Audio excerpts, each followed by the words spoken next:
दक्षिण तालुक्यातील बोरावणी परिसरातील दावल मलिक बाबा पीर दर्ग्याजवळ वन विभागाने बुधवारी मोठी अतिक्रमण हटाव कारवाई करत परिसरातील अवैध बांधकामांवर बुलडोझर चालवला। अनेक वर्षांपासून उभारण्यात आलेली दुकाने, पत्र्याचे शेड, टपऱ्या, पाण्याच्या टाक्या, पक्की बांधकामे हटवण्यात आली। मोठा पोलीस बंदोबस्तात झालेल्या या कारवाईमुळे परिसरात एकच खळबळ उडाली। वन विभागाने यापूर्वी संबंधितांना वारंवार नोटिसा बजावल्या होत्या, मात्र अतिक्रमणे हटवली जात नसल्याने अखेर बुधवारी प्रत्यक्ष कारवाई करण्यात आली। या मोहिमेत 20 ते 25 दुकाने, एकूण 30 ते 40 अतिक्रमणे हटवण्यात आल्याची माहिती अधिकाऱ्यांनी दिली।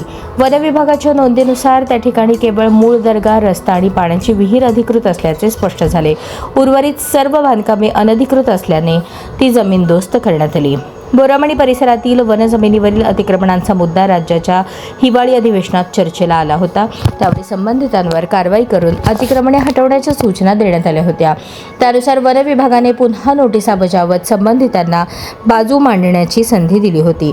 दावल मलिक दर्गा ट्रस्टचे अध्यक्ष नामदेव मनसावाले आणि सचिव लिजाम मुजावर यांनी 2 जानेवारी रोजी सहाय्यक वनसंरक्षक यांच्यासमोर उपस्थित राहून आपली बाजू मांडली होती। मात्र आवश्यक आणि ठोस कागदपत्रे सादर करण्यात अपयश आल्याने अतिक्रमणे निष्कासित करण्याचे आदेश जारी करण्यात आले। कारवाई दरम्यान तब्बल 5 JCB, 10 tempo, tractor, police van, one विभागाच्या गाड्या तैनात करण्यात आल्या होत्या। जवळपास 90 ते 100 अधिकारी आणि कर्मचारी या मोहिमेत सहभागी झाले होते। कोणताही अनुचित प्रकार घडू नये याकरता मोठा पोलीस बंदोबस्त ठेवण्यात आला होता।